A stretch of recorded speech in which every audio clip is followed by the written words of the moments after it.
السلام علیکم five class آج کی ہماری اچھی بات ہے وقت کی پابندی کرنا اچھی عادت ہے. ٹھیک ہے، ہمیں ہر کام کے لیے اپنا وقت کا پابند ہونا چاہیے. وقت کی پابندی ہر کام کے لیے ضروری ہے. اس سے ہمارا کام میں آسانیاں پیدا ہوتی ہیں اور کام بھی جلدی ہو جاتا ہے. آج جو ہم سبق پڑھنے جا رہے ہیں اس کا عنوان ہے مادر ملت محترمہ فاطمہ جناح.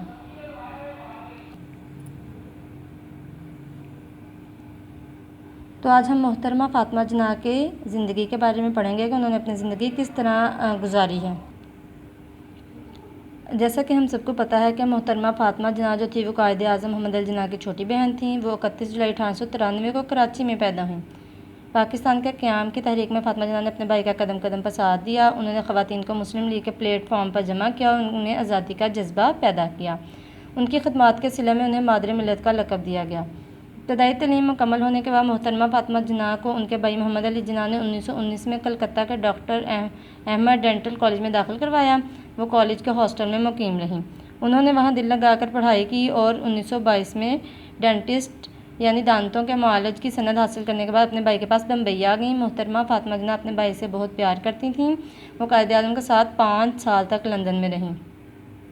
وہاں کی ترقی دیکھ کر وہ اس نتیجے پر پہنچیں کہ سب کچھ آزادی کی بدولت ہے، کہ آزادی کی وجہ سے ہی سب کچھ ہے. انہوں نے جان لیا آزادی سب سے بڑی نعمت ہے.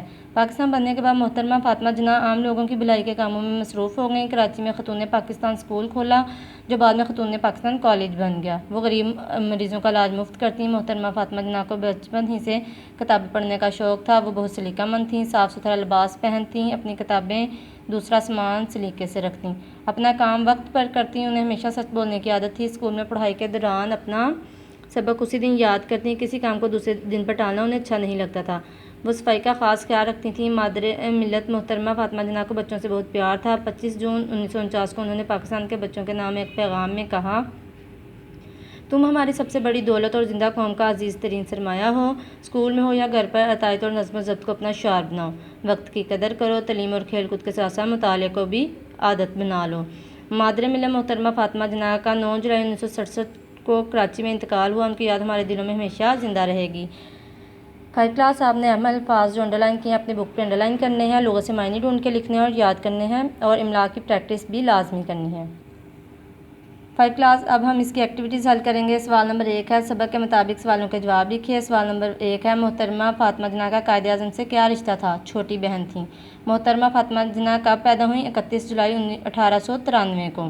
اسی طرح تمام سوالوں کے جواب آپ لوگوں نے لکھنے بھی ہیں اور یاد بھی کرنے ہیں. سوال نمبر 2 ہے سبق کے مطابق خالی جگہ پر کریں. محترمہ فاطمہ جناح نے اپنے بھائی کا ڈیش پر ساتھ دیا. قدم قدم. آزادی سب سے بڑی ڈیش ہے نعمت. غریب مریضوں کا علاج ڈیش کرتی تھیں مفت. محترمہ فاطمہ جناح کو بچوں سے بہت ڈیش تھا پیار. وقت کی ڈیش کرو قدر. سوال نمبر 3 ہے درست جواب پر ٹک کا نشان لگائیے. محترمہ فاطمہ جناح کو مادر ملت کا دیا گیا لقب خطاب اعزاز تخلص خطاب. اس طرح تمام MCQs حل کرنے ہیں آپ لوگوں نے. سوال نمبر 4 دیے گئے الفاظ کو اپنے جملوں میں استعمال کریں. الفاظ ہے تعلیم. تعلیم حاصل کرنا ہر انسان کا حق ہے. آزادی. آزادی ایک بہت بڑی نعمت ہے. بھلائی. دوسروں کے ساتھ بھلائی کرو. اس طرح الفاظ کے جملے بنائیں گے. اپنے سے بھی بنا سکتے ہیں آپ لوگ. سوال نمبر 5 درج ذیل الفاظ کے معنی لغت سے تلاش کریں. آپ کو پتہ ہے کہ ہم لغت سے معنی کیسے ڈھونڈ کے لکھتے ہیں. اسی طرح الفاظ دیے گئے ہیں آپ لوگوں نے لغت سے معنی ڈھونڈ کے لکھنے ہیں. سوال نمبر 6 ہے دی گئی مثال کے مطابق نئے الفاظ بنائیے. جیسے ذکر سے ذاکر، شکر شاکر، شعر شاعر. اسی طرح الفاظ کے آپ نے نئے الفاظ بنا. سوال نمبر 7 ہے بچے سوچ کر بتائیں کہ دونوں بہن بھائی نے ایک دوسرے کا کیسے ساتھ دیا. آپ لوگوں نے کتاب کی جب پڑھائی کرنی ہے تو آپ کو پتہ لگ جائے گا ان کی کہانی پڑھ کے کہ انہوں نے ایک دوسرے کا ہر وقت اور قدم قدم پر کس طرح سے ساتھ دیا تھا. تو آپ اپنے الفاظ میں یہاں پہ لکھیں گے اپنے بک پہ کہ انہوں نے کس طرح ساتھ دیا. تمام ایکٹیویٹیز کو یاد کرنے کے بعد لکھ کے دیکھنا ہے اور املا کی پریکٹس بھی کرنی ہے. اللہ حافظ.